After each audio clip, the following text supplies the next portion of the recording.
পালিয়ে যেতে ওরা বাধ্য হবে। তাহলে এটা নিয়ে নেবে সরকার। কি সুন্দর বুদ্ধি, তাই তো?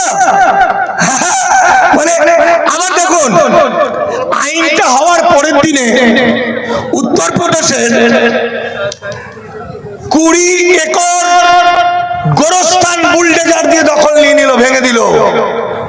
এবার ভাবুন তো, সেই অঞ্চলের ধর্মপ্রাণ মুসলমান যার পরিজন মারা গেছে গোড় দেবে কোথায়?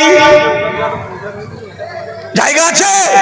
ওই যে গোলওয়ালকার বলেছেন, মুসলমানরা যদি হিন্দু সংস্কৃতিতে ফিরে না আসে, মুসলমানরা যদি দাড়ি না কাটে, টুপি না ছাড়ে, মুসলমানরা যদি কুৎসিত, এটা আমার ভাষা, কুৎসিত ঘৃণ্য মিথ্যাবাদী সন্ত্রাসবাদী হিন্দু না হয়, তাহলে তাদেরকে হিটলার যেভাবে মেরেছে আমরাও মারবো।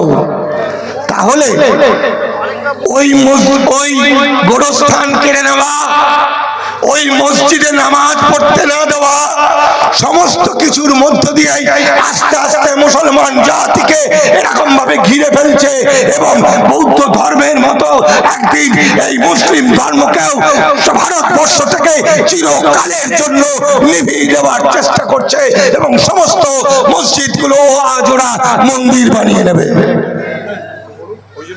কি বোঝাতে পারলাম? এরপর আমার সাথীরা আইনের ব্যাখ্যাগুলো দেবে। আমি তো একটা পয়েন্ট বললাম।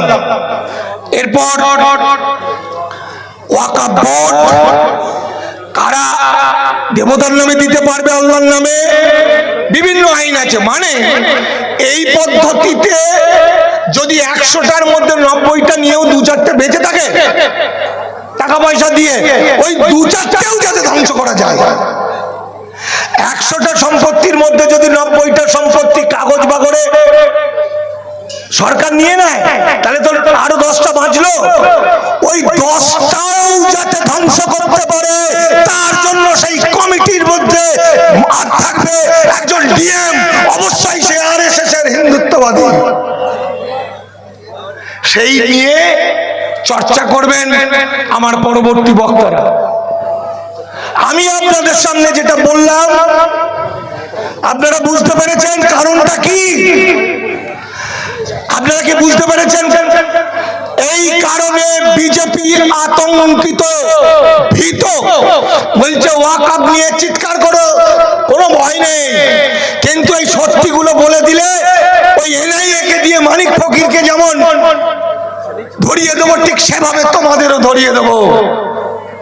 ভাইটা আমরা পাইনি, ভাইটা বিশ্ব নবীর আদর্শে উদ্বুদ্ধ মানুষ পায় না, ভাইটা মানিক ফকির পায় না, শিখা মন্ডল পায় না, রাজু ঘোষ পায় না, সুজয় কোবরা পায় না, দীপক ব্যাপারীরা পায় না।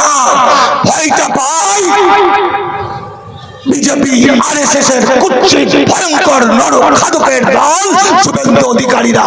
ভাইটা পায় আমার আল্লাহর এই সৈনিকদের দেখে, আল্লাহর এই